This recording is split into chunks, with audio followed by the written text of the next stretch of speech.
So my friend Cecilia is amazing. Many of you already know Cecilia if you see her here greeting you in the mornings, handing out bulletins, sharing her services in many different ways here at the chapel. And Cecilia recently attended a 9-day training on organizational leadership in Washington, D.C. In fact, we were so excited about the possibilities that this held for Cecilia and all of the volunteer work that she does and her work here in Aspen that our outreach committee here at the chapel offered to pay for some of the fees for her to attend this amazing training. And that's how much we believed in her and her ability to make something great out of this experience. But I have Cecilia's permission to share with you what happened next. Upon arriving at the conference, checking into her hotel room, she, along with about 80 other people from all over the United States, were excited and nervous, and they all gathered ready to start the training. Cecilia spent one full day of learning with these people, and she panicked. Cecilia told me later that she went back to her hotel room and quietly started packing her bag. She said that there was no way she belonged there. She said she couldn't believe that she could do it. Everyone else had so much more experience, she said. They were already leaders and influential in their communities. They had more education and more proficiency than she did. She said, "What was I even thinking?" She chastised herself. So she called it quits. She didn't tell her roommate at the hotel because she was afraid the woman would try to talk her out of leaving. So she just quietly committed that the next morning she was going to pack her bag, check herself out of the hotel, call a cab, change her flight at the airport, and come home. Except she didn't. And when I asked her what happened to make her stay, she said, "Because, Charla, so many people were counting on me. I just had to show up, even if I didn't think I was enough." Now, I don't think you'll be surprised to know that Cecilia stayed the full 9 days. She came back absolutely transformed by the experience. I invite you to talk to her about it. She just glows when she describes how that week was for her. She's so on fire for the impact that she can make, that she's already making in this community. And she's both humbled and excited about what transpired. And I bet that some of you can relate to that feeling. I know I can. We're like the disciples when Jesus said to them, "Buy some bread for the people to eat." And the disciples go, No. Well, we can't feed this entire crowd. We don't have enough. We would never have enough money to buy food for all these people.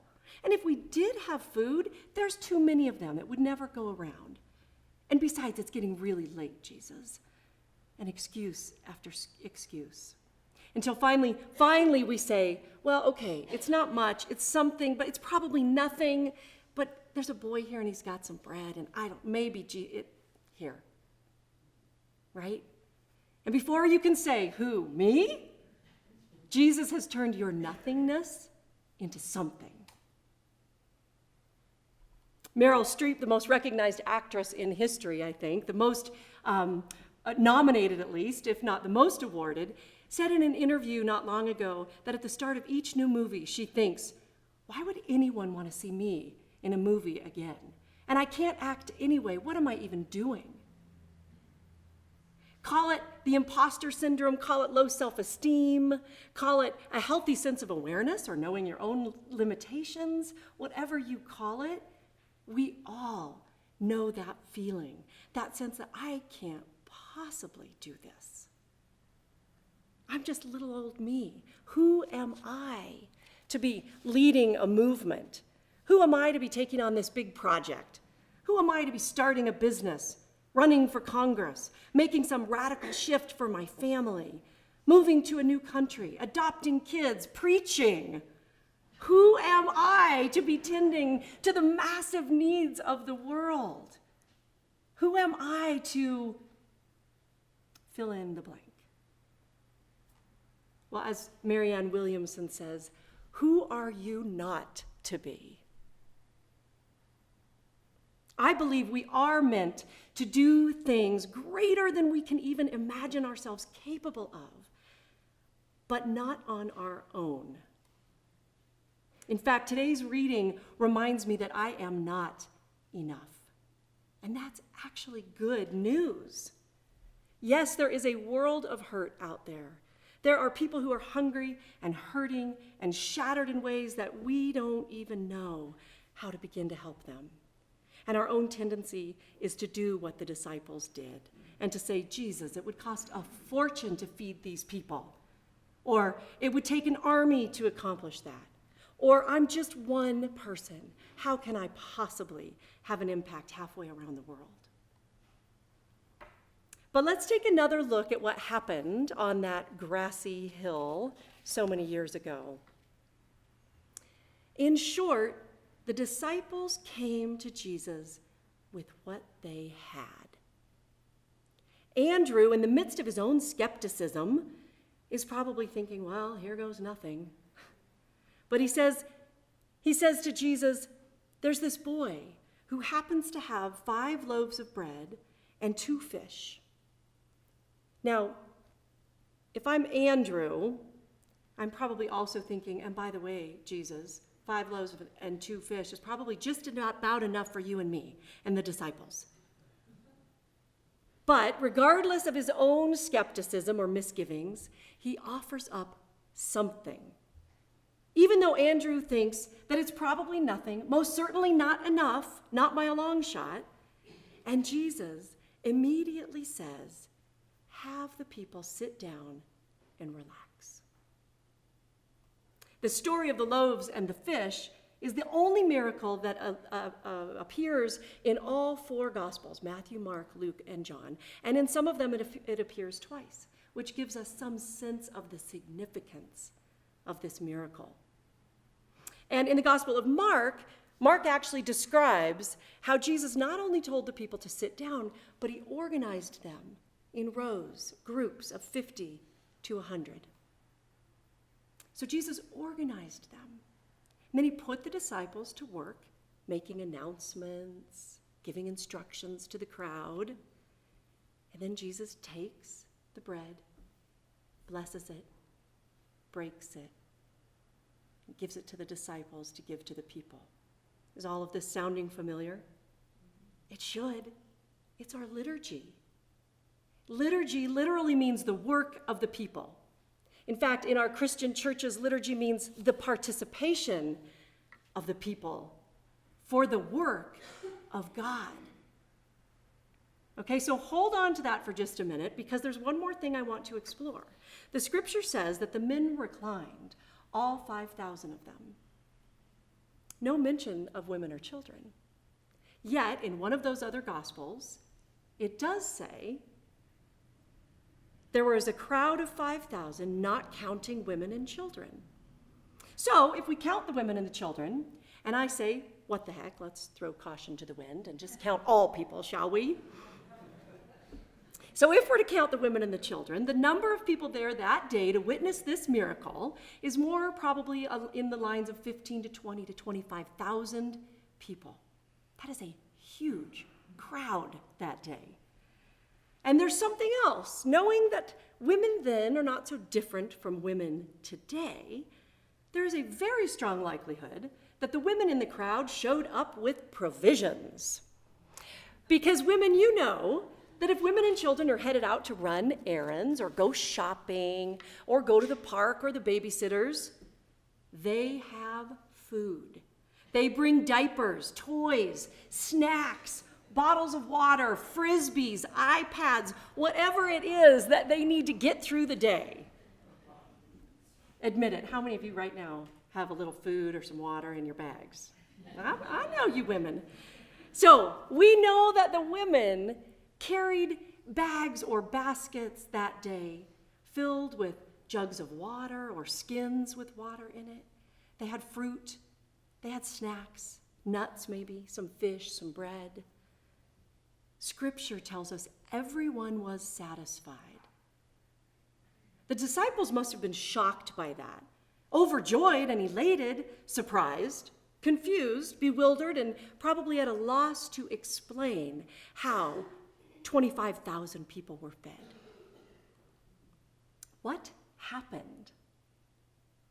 Well, as one author puts it, perhaps with the help of the Spirit, Jesus took the food he was presented, he gave it to the disciples generously, and then the crowd saw what they were doing and brought forth what they had, their own food and supplies, and shared them with those who didn't have anything or didn't have enough. Perhaps that's one explanation. What we know for sure is that everyone was satisfied. There was enough for everyone's need. Not only that, but the fragments left over when gathered up at the end filled 12 baskets. For those of you this morning who might be feeling empty or unworthy or never enough, I want you to hear that. When you show up offering your very self as is, what little you may think you have, God makes it grow. You are already infinitely worthy in the eyes of the Creator. So not only will you be enough, there will be leftovers to be used again and again.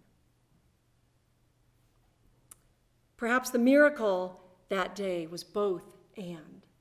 Jesus fed the crowd of 5,000, not counting women and children, and the people, all of them, all shapes, all sizes, all genders, all ages, the people see and trust and hope and risk and share with one another until all are satisfied. The miracle of being fed happens to us both individually and collectively. Last week, I had the opportunity to visit with someone from the Red Cross Workers Station at the Lake Christine Fire in Elgeville. She shared with me, which many of you have heard or experienced for yourselves in the past couple of weeks, that the outpouring of support and care for the firefighters and the emergency responders was beyond anything that the Red Cross has seen. They had more offers of food than they could handle. They had people bringing their children by with gifts and cards for the firefighters. There were parades and banners on Main Street. There was spontaneous applause when you have dinner downtown Basalt if the hotshots happen to drive by. RAFTA offered to take evacuees and their families on buses free of charge. Grocery gift cards were handed out to all evacuees thanks to local organizations who made that possible. The art base in Basalt went to the evacuation centers and did art projects with kids to help them pass the time. The Theater Aspen donated a portion of their sales to the recovery efforts. Retailers offered everything from free socks to groceries for firefighters and evacuees. And people even made food and brought it here to Snowmass Chapel for our picnic just to be of service. The Red Cross and other evacuation personnel were overwhelmed by the care of this Roaring Fork community. God takes our reluctant gifts, our nothingness, blesses it, and gives it to those in need. In fact, nothingness is God's favorite word to work with. It's his favorite thing to work with. God created the universe out of nothing. God took the barren womb of Sarah and created a nation. God took 5 loaves of bread and fed multitudes. From nothingness, from scarcity, comes God's abundance. It's a new way of being in the world. It's a new kingdom which God is showing us all. And on that day, on that grassy hill, the people immediately wanted to be part of it. Our task is simple. Recognize the needs of the world. Recognize the need in ourselves and bring what little we can offer to God. And you never have to worry. what you have is enough because it was never all there was anyway. Discipleship is about risk. It's about letting go of what we think should or shouldn't happen, letting go of small-mindedness, scarcity thinking, incapacity, worry, self-esteem, self-admonishment, belittling, letting go of all of that, and instead moving toward others, moving in the world, and giving generously whatever it is we do have. Discipleship says, I am not enough, but you are, God. Let's do this. It says, I feel totally out of my league here, but something has to be done and somebody's got to do it. So fill me with your Spirit, Lord. Discipleship doesn't require you to get out of your comfort zone, but it invites you to. It invites you to lean into knowing that God is with you and that whatever you lack, God will make up for in multitudes. Imagine what the world will look like, what the kingdom will be like when we all choose to show up exactly as we are, knowing it's God who completes us. I invite you to pray with me about that right now.